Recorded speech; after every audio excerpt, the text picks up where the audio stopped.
A spaceman came traveling on his ship from afar. 'Twas light years of time since his mission did start, and over a village he halted his craft, and it hung in the sky like a star, just like a star. He followed a light and came down to a shed where a mother and child were lying there on a bed. A bright light of silver shone round his head, and he had the face of an angel. And they were afraid. Then the stranger spoke. He said, "Do not fear. I come from a planet a long way from here, and I bring a message for mankind to hear." And suddenly the sweetest music filled the air, and it went la la la la la la la la la la la la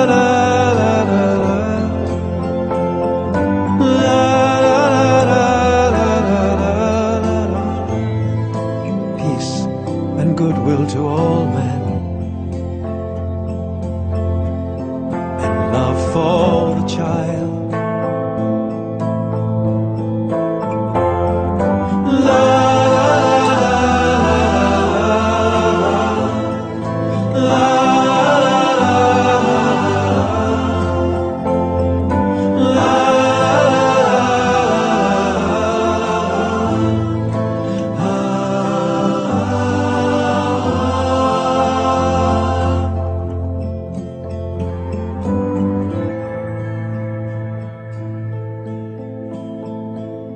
This lovely music went trembling through the ground, and many were wakened on hearing that sound. And travelers on the road, the village they found by the light of that ship in the sky, which shone all around. And just before the dawn, at the paling of the sky, the stranger returned and said, "Now I must fly. When 2,000 years of your time has gone by, this song will begin once again. To a baby's cry, and it goes la.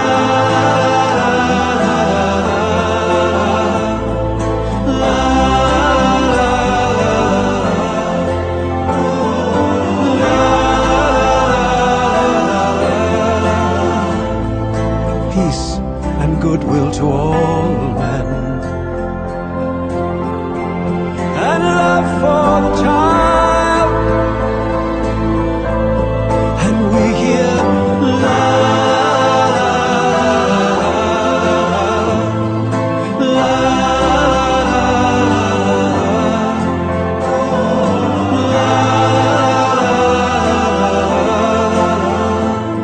This song will begin once again,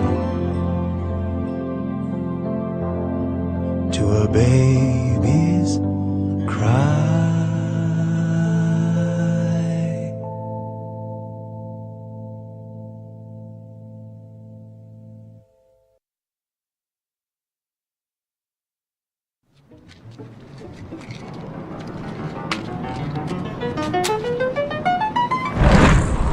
This is a very old story. If you don't understand something, then you attack it. You call it weird or occult, and you try to destroy it. Well, the person who is leading the attack is usually someone who is on very shaky moral ground himself.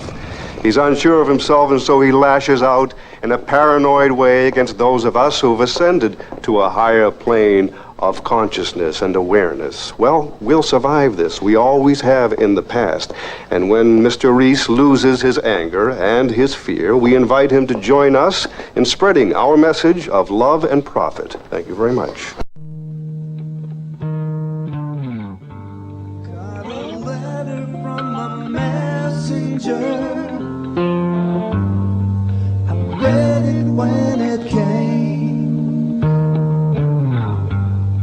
It said that you were wanted. You were bound and chained. You had loved and you were handled. You were poison, you were pain. Oh no, oh no. You were naked, you were shamed.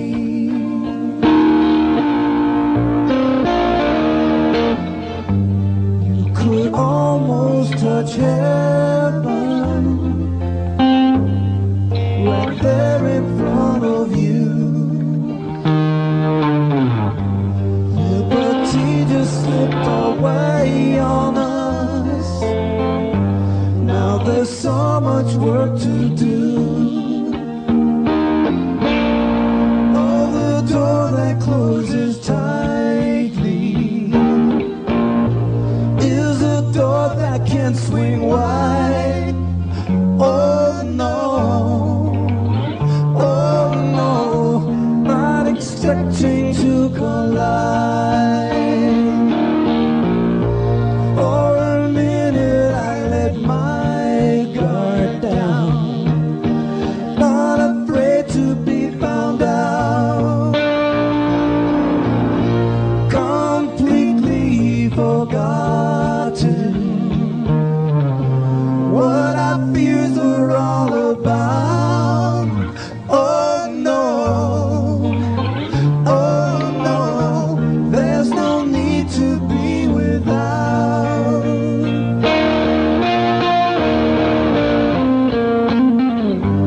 There's a chance that I will take it. This desire I can't kill. Take my heart, please don't break it. I will crawl to your foothill. I'm frightened, but I'm coming. Please, baby, please lay still. Oh no, oh no, not coming for the kill. Oh no, oh no, not coming for the kill. Oh. In music, one doesn't make the end of a composition the point of the composition. If that were so, the best conductors would be those who played fastest. And there would be composers who wrote only finales. People go to a concert just to hear one crashing chord, because that's the end. But we don't see that as something brought by our education into our everyday conduct. We've got a system of schooling which gives a completely different impression. It's all graded. And what we do is we put the child into the corridor of this grade system with a kind of, come on, kitty, kitty, kitty. And yeah, you go to kindergarten, you know, and that's a great thing because when you finish that, you'll get into first grade. And then come on, first grade leads to second grade and so on, and then you get out of grade school, you've got high school, and it's revving up, the thing is coming. Then you're going to go to college, and by Jove, then you get into graduate school, and when you're through with graduate school, you go out to join the world. And then you get into some racket where you're selling insurance. And they've got that quota to make. And you're going to make that. And all the time, this thing is coming. It's coming. It's coming. That great thing, the success you're working for. Then when you wake up one day about 40 years old, you say, my God, I've arrived. I'm there. And you don't feel very different from what you always felt. And there's a slight letdown because you feel there's a hoax. And there was a hoax. A dreadful hoax. They made you miss everything.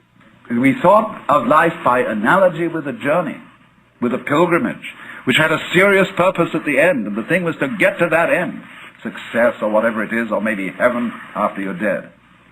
But we missed the point the whole way along. It was a musical thing, and you were supposed to sing or to dance while the music was being played. Tonight's talk is consciousness, creativity, and the brain.